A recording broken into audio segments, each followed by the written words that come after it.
साथियों, आप सभी का इस प्लेटफॉर्म पर स्वागत है। यहाँ पर हम लोग विजन आईएएस कोचिंग संस्था के द्वारा जो न्यूज़ टुडे शीर्षक से डेली करंट अफेयर प्रोवाइड कराया जाता है, तो उसी के तहत हम लोग 14 सितंबर 2021 के महत्वपूर्ण करंट अफेयर को यहाँ पर देख रहे हैं। तो चलिए प्रारंभ करते हैं। सबसे पहले हम लोग बात करेंगे राष्ट्रीय प्रतिदर सर्वेक्षण अर्थात एनएसएस के अनुसार अधिकांश किसान स्थानीय बाजारों में ही अपनी उपज का विक्रय करते हैं और सरकारी एजेंसियां बहुत कम खरीद करती हैं। इसके संदर्भ में तो हाल ही में राष्ट्रीय प्रतिदर सर्वेक्षण एनएसएस के 77वें दौर के आंकड़े, जिसका शीर्षक है परिवारों का भूमि और पशुधन स्वामित्व और कृषक परिवारों की स्थिति का आकलन, या इंग्लिश में land and live stock holdings of house holds and situations assessment of agricultural house holds, इस शीर्षक से जारी किया गया है। इसके जो प्रमुख निष्कर्ष है उनकी यदि बात करें तो पहला है कि उपज के विक्रय के लिए स्थानीय बाजार को प्राथमिकता दी जाती है इनके द्वारा। तो किसानों ने अपनी उपज का 55 से लेकर के 55 से लेकर 93% स्थानीय बाजारों में विक्रय किया। कृषि उपज विपणन समितियां जो एपीएमसी मंडीज हैं या बाजार हैं, इसमें बिक्री की सीमा 3% से लेकर के 22% के मध्य रही है, जबकि सरकारी खरीद में यह सीमा जो है 2% से लेकर 14% के मध्य रहती है। दूसरा है एपीएमसी बाजारों और सरकारी एजेंसियों को विक्रय की गई फसलों के हिस्से के संदर्भ में।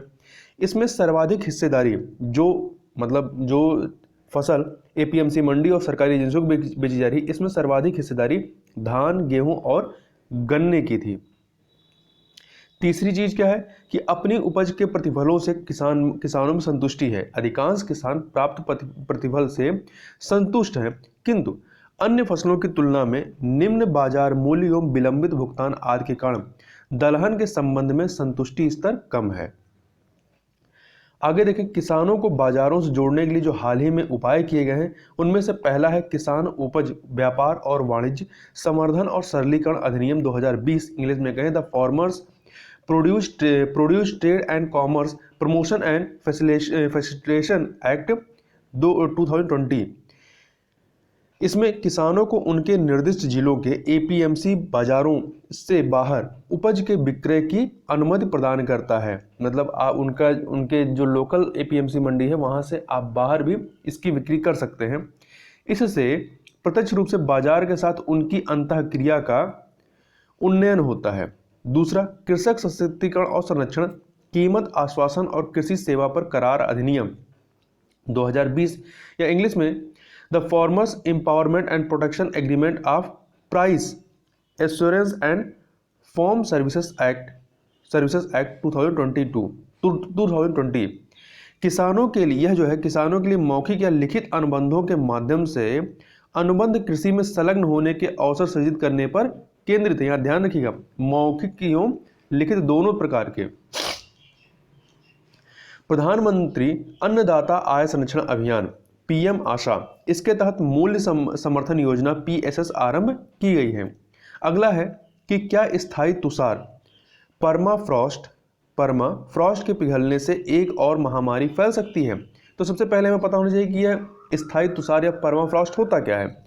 तो परमाफ्रॉस्ट या स्थायी तुषार भूमि को एक ऐसी भूमि जिसमें जो मृदा, सैल और किसी प्रकार का हिमयुक्त कार्बनिक पदार्थ होता है, तो ऐसी भूमि के रूप में परिभाषित किया गया है जो कम से कम लगातार 2 वर्षों से 0 डिग्री सेल्सियस से कम तापमान पर जमी हुई अवस्था में होती है। देखिए, जलवायु परिवर्तन पर अंतर सरकारी पैनल आईपीसीसी की नवीनतम रिपोर्ट में यह चेतावनी दी गई है कि बढ़ते भूमंडलीकरण तापन ग्लोबल वार्मिंग के परिणाम स्वरूप आर्कटिक स्थायी तुषार भूमि में कमी आएगी। जो आर्कटिक वाला क्षेत्र है यहाँ पे स्थायी तुषार भूमि है, मतलब परमाफ्रॉस्ट है। साथ ही हिम के पिघलने से मीथेन और कार्बन डाइऑक्साइड जैसे ग्रीन हाउस गैसों के उत्सर्जन की संभावना होगी। जो इन गैसों को ये क्या करते हैं, कैप्चर किए होते हैं। ऐसा माना जाता है कि स्थायी तुषार भूमि में कुछ जीवाणु तथा विषाणु हजारों वर्षों तक निष्क्रिय अवस्था में बने रह सकते हैं। स्थायी तुषार भूमि की हिम के पिघलने से ये रोगाणु पर्यावरण में प्रसारित हो सकते हैं तथा नए रोगों के संक्रमण के कारण सिद्ध हो सकते हैं। स्थायी तुषार भूमि के पिघलने के जो अन्य प्रभाव हैं उनकी यदि बात करें तो आर्कटिक में आधारित संरचनाओं की धारण क्षमता में गिरावट आ सकती है। मतलब जो जमी हुई भूमि की जो संरचनात्मक भार वहन करने की जो क्षमता है वो कम हो सकती है। दूसरा, इस हिम के पिघलने से उत्पन्न जल से मृदा नष्ट हो सकती है, अगल बगल की जो भूमि है वो जलमग्न होगी। यह कार्बनिक पदार्थों, पोषक तत्वों तथा प्रदूषण सहित अन्य विलेयों के परिवहन में वृद्धि कर सकता है। इन्हें नदी या समुद्री जल द्वारा लंबी दूरी तक ले जाया जा सकता है। कुछ अन्य चीजें देखें तो स्थायी तुषार भूमियां परमाफ्रॉस्ट 23 मिलियन वर्ग किलोमीटर से अधिक क्षेत्र में विस्तारित है और यह विश्व के लगभग 15% भूभाग पर आच्छादित है। वहीं उत्तरी गोलार्ध में हिम मुक्त भूमि क्षेत्र का ये 24% स्थायी तुषार भूमि के अंतर्गत आता है। इस क्षेत्र का अधिकांश भाग जो है वो साइबेरिया, कनाडा, अलास्का तथा ग्रीनलैंड में विस्तारित है। आगे बात कर लेते हैं। भारतीय रिजर्व बैंक ने विनियामक सैंडबॉक्स योजना के तहत तीसरा कोहार्ट खोलने की घोषणा की है। तो देखिए, विनियामक सैंडबॉक्स होता क्या है? तो यह विनियामक सैंडबॉक्स एक नियंत्रित या परीक्षण विनियामक परिवेश में नए उत्पादों या सेवाओं के प्रत्यक्ष परीक्षण को संदर्भित करता है। इसके लिए विनियामक परीक्षण के सीमित उद्देश्य हेतु कतिपय विनियामकी छूट की अनुमति प्रदान कर सकते हैं अथवा नहीं। विनियामक सैंडबॉक्स सावधानी पूर्वक निगरानी करते हुए और जोखिमों को नियंत्रित करते हुए बाजार सहभागियों को नए वित्तीय नवाचारों के लाभों एवं जोखिमों पर साक्ष्य एकत्र करने की अनुमति प्रदान करता है। तीसरे कोहार्ट का जो विषय है एमएसएमई उधार, सूक्ष्म, लघु और मध्यम उद्यमों का उधार है। ज्ञातव्य है कि रिजर्व बैंक ने वर्ष 2019 में खुदरा भुगतान विषय के साथ प्रथम कोहार्ट के लिए और वर्ष 2020 में सीमा पार से भुगतान विषय वाले दूसरे कोहार्ट हेतु आवेदन आमंत्रित किए थे। विनियामक सैंडबॉक्स का उद्देश्य वित्तीय सेवाओं में उत्तरदायी नवाचार को प्रोत्साहन प्रदान करना, दक्षता को बढ़ावा देना और उपभोक्ताओं को लाभ पहुंचाना है। विनियामक सैंडबॉक्स के लाभों की यदि बात करें तो यह विनियामकों, वित्तीय सेवा प्रदाताओं, नवोन्मेषकों तथा फिनटेक कंपनियों और ग्राहकों सहित सभी पक्षों पर करते हुए सीखने को प्रोत्साहन प्रदान करता है। साथ ही यह व्यापक और अधिक महंगी शुरुआत की आवश्यकता के बिना उत्पाद की व्यवहार्यता के परीक्षण की अनुमति देता है। फिनटेक ऐसे समाधान प्रदान करते हैं जो महत्वपूर्ण तरीके से वित्तीय समावेशन को आगे बढ़ा सकते हैं। यह उपभोक्ताओं को उत्पादों और सेवाओं की वर्धित श्रृंखला, अल्प लागत एवं वित्तीय सेवाओं तक बेहतर पहुंच के माध्यम से बेहतर परिणाम सुलभ करवाता है। आगे बात कर लेते हैं। जलवायु परिवर्तन के कारण वर्ष 2050 तक 216 मिलियन लोग अपने ही देश में प्रवासन के लिए विवश हो सकते हैं। तो हाल ही में विश्व बैंक द्वारा नवीनतम ग्राउंड्सवेल रिपोर्ट जारी की गई। तो यह भी प्रश्न बन सकता है कि नवीन जो ग्राउंड्सवेल नामक रिपोर्ट जारी की गई किसके द्वारा जारी की गई? तो वर्ल्ड बैंक के द्वारा। इसके जो मेन फाइंडिंग्स है वो ये है कि जलवायु परिवर्तन आंतरिक प्रवास का एक शक्तिशाली चालक होता है क्योंकि इसका लोगों की आजीविका पर प्रभाव पड़ता है। इसके अतिरिक्त अत्यधिक सुभेद स्थानों पर निवास करना अत्यंत दुष्कर हो जाता है।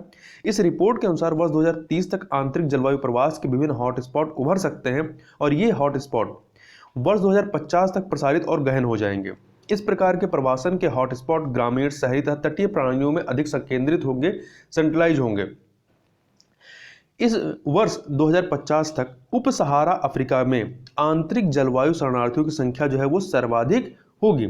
वैश्विक उत्सर्जन को कम करने तथा हरित, समावेशी एवं लोचशील विकास का समर्थन करने के लिए तत्काल और ठोस कार्रवाई से जलवायु संबंधी प्रवास के मामलों को 80% तक कम किया जा सकता है। इस रिपोर्ट में जो अनुशंसाएं की गई हैं उनकी यदि बात करें, पहला, जलवायु संबंधी प्रवास को बढ़ावा देने वाले जलवायु जनित दबाव को कम करने हेतु वैश्विक ग्रीन हाउस गैसों के उत्सर्जन में कटौती की जानी चाहिए। दूसरा, दूरदर्शी हरित, प्रत्याश और समावेशी विकास योजना में जलवायु संबंधी प्रवासन को एकीकृत किया जाना चाहिए। प्रवासन पूर्व, प्रवासन के दौरान व प्रवासन के पश्चात प्रत्येक चरण हेतु योजना निर्मित की जानी चाहिए ताकि सकारात्मक अनुकूलन एवं विकास परिणामों को सुनिश्चित किया जा सके।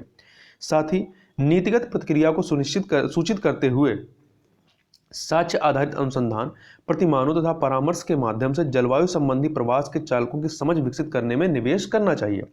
अब यहाँ पर कुछ कारकों को देख लें क्या प्रभाव होगा। तो धीमी गति से आरंभ होने वाले जलवायु परिवर्तन प्रभाव के कारण लोग पलायन करेंगे। इस मॉडल में क्या शामिल है? क्यों पलायन करेंगे? क्योंकि जल की कमी होगी, फसल उत्पादकता में गिरावट आएगी, समुद्र तल में वृद्धि तथा तूफानों में वृद्धि, ये कारण बनेंगे। कुछ स्थान कम रहने योग्य हो सकते हैं।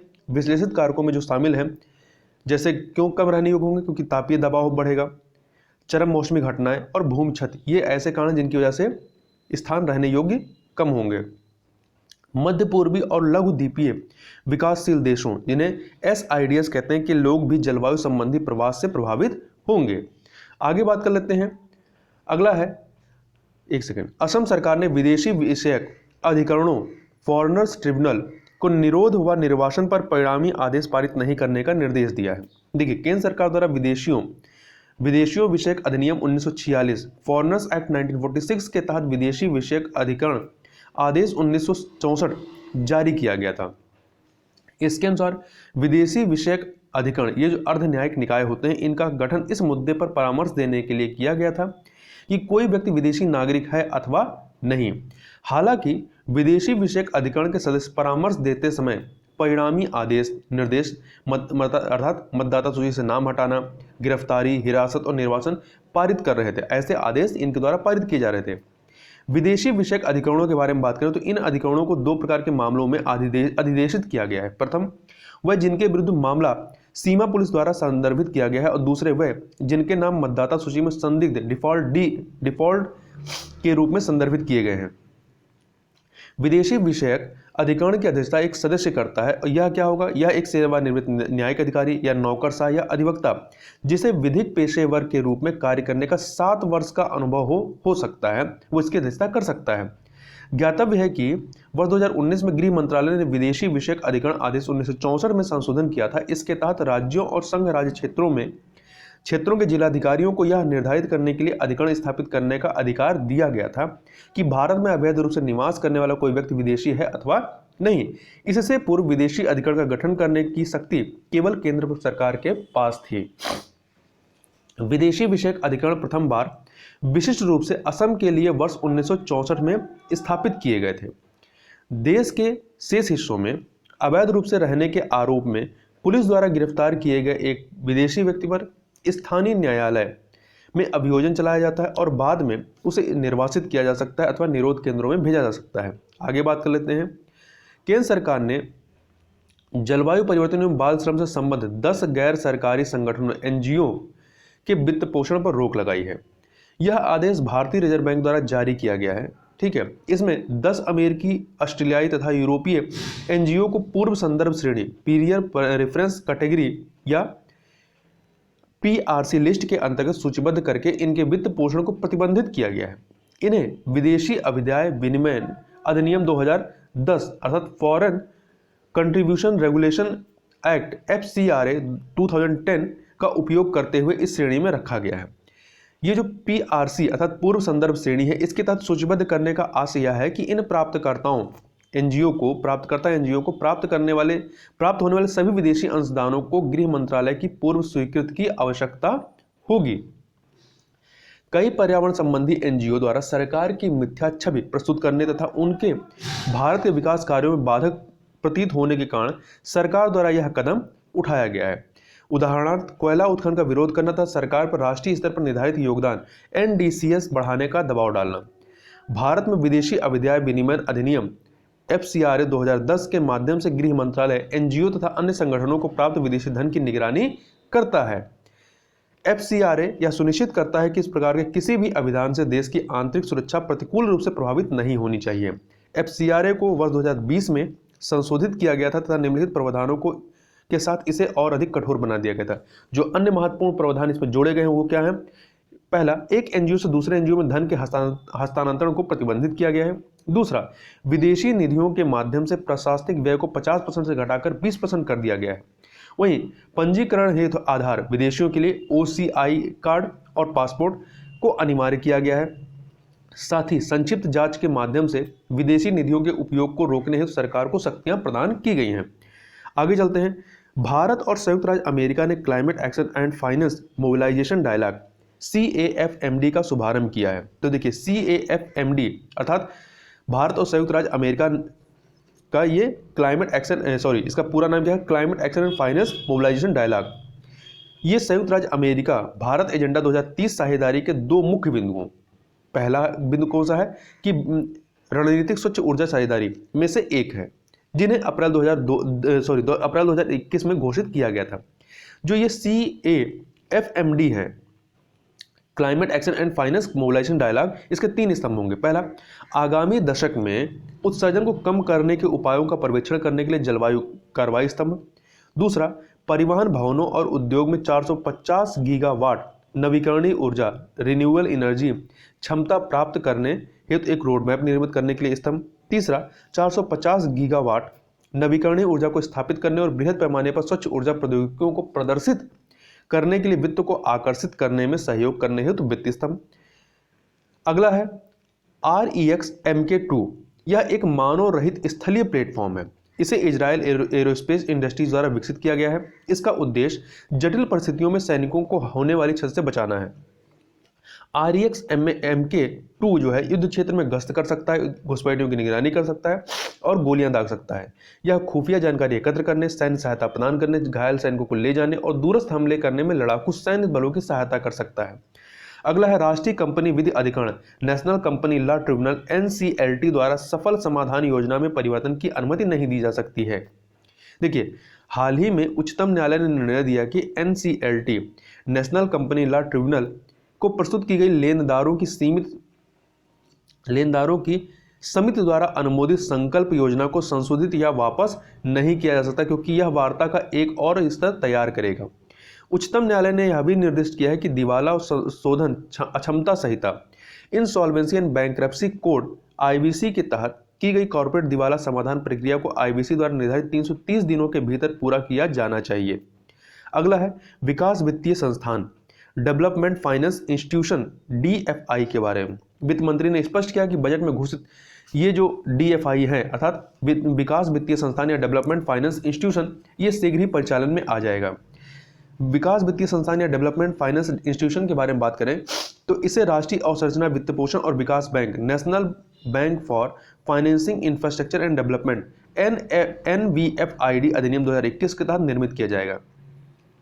ये जो DFI है, विकास वित्तीय संस्थान, इनका उद्देश्य अवसंरचना परियोजनाओं के लिए दीर्घकालिक वित्त के प्रवाह को सुगम बनाना है, दीर्घकालिक वित्त को।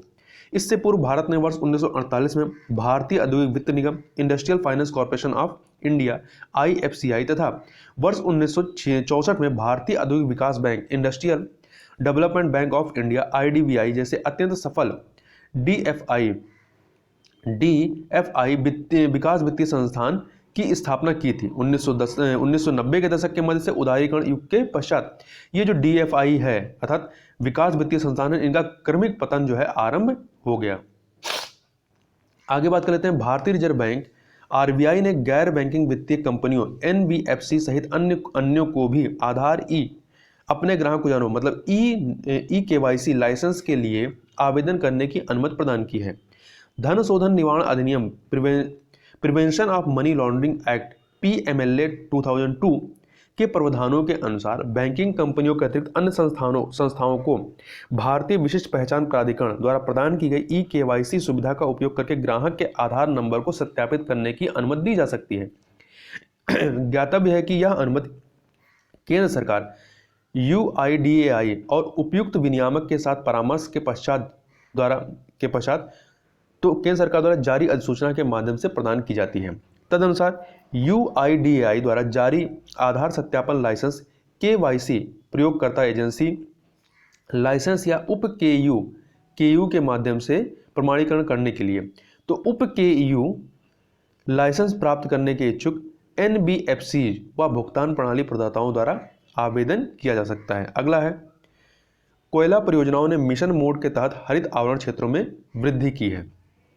तो देखिए, कोयला मंत्रालय के अंतर्गत कोल इंडिया लिमिटेड की नई परियोजनाएं भूमि को पुनः उसके मूल आकार में ला रही है, साथ ही अपनी कोयला खनन गतिविधियों के साथ साथ आसपास के हरित आवरण क्षेत्र में भी वृद्धि कर रही है, उसको बढ़ा रही है। कोयला खनन संचालन ओपन कास्ट कोल माइनिंग के पश्चात उत्खनन भूमि को भरने के साथ साथ सघन वृक्षारोपण पर भी बल दिया जा रहा है। इससे प्रदूषण के प्रभाव को काफ़ी हद तक कम करने और कार्बन ऑफसेट को बढ़ाने में मदद भी मिलती है। मध्य प्रदेश के सिंगरौली जिले में ओपन कास्ट कोयला परियोजना में इस उपाय को कार्यान्वित किया जा रहा है। अगला है फास्टैग आधारित पार्किंग सेवाएं। इसे पेटीएम द्वारा पहली बार दिल्ली मेट्रो पार्किंग में काउंटर पर नगद भुगतान करने हेतु रुकने की आवश्यकता को समाप्त करने के लिए आरंभ किया गया है। फास्टैग के बारे में बात करें तो यह राष्ट्रीय और राज्य से संबंधित सभी टोल प्लाजाओं पर निर्बाध आवाजाही को सक्षम करने हेतु वाहनों के लिए 1 दिसंबर 2017 से अनिवार्य डिजिटल स्टिकर है। 1 दिसंबर 2017 से अनिवार्य डिजिटल स्टिकर है यह। इसके द्वारा रेडियो फ्रीक्वेंसी आइडेंटिफिकेशन RFID तकनीक का उपयोग किया जाता है और यह 5 वर्षों के लिए वैध है। इस कार्यक्रम को भारतीय राजमार्ग प्रबंधन कंपनी लिमिटेड IHMCL अर्थात भारतीय राष्ट्रीय राजमार्ग प्राधिकरण द्वारा निगमित एक कंपनी है यह, भारतीय राजमार्ग प्रबंधन कंपनी लिमिटेड, और भारतीय राष्ट्रीय भुगतान निगम National Payment Corporation of India NPCI द्वारा लागू किया जा रहा है। आगे देखते हैं, अगला है हिंदी दिवस 2021 के बारे में। तो इसे प्रतिवर्ष 14 सितंबर को हिंदी भाषा को संरक्षित रखने और उसका अनुरक्षण करने के लक्ष्य के साथ मनाया जाता है। भारत की संविधान सभा ने 14 सितंबर 1949 को देवनागरी लिपि में लिखी गई हिंदी को भारत की राजभाषा के रूप में स्वीकार किया था। संविधान के अनुच्छेद 343 में निर्दिष्ट किया गया है कि संघ की राजभाषा हिंदी और लिपि देवनागरी होगी। वहीं अनुच्छेद 351 में प्रावधान किया गया है कि संघ का यह कर्तव्य होगा कि वह हिंदी भाषा का प्रसार बढ़ाए, उसका विकास करे, जिससे वह भारत की सामासिक संस्कृत के सभी तत्वों की अभिव्यक्ति का माध्यम बन सके। हालांकि भारत में हिंदी को शास्त्रीय भाषा के रूप में नहीं माना जाता है। तो इस प्रकार से हमने 14 सितंबर 2021 के महत्वपूर्ण करंट अफेयर को देखा। तो इस वीडियो में बस इतना ही, मिलते हैं नेक्स्ट वीडियो में, तब तक के लिए बहुत बहुत धन्यवाद।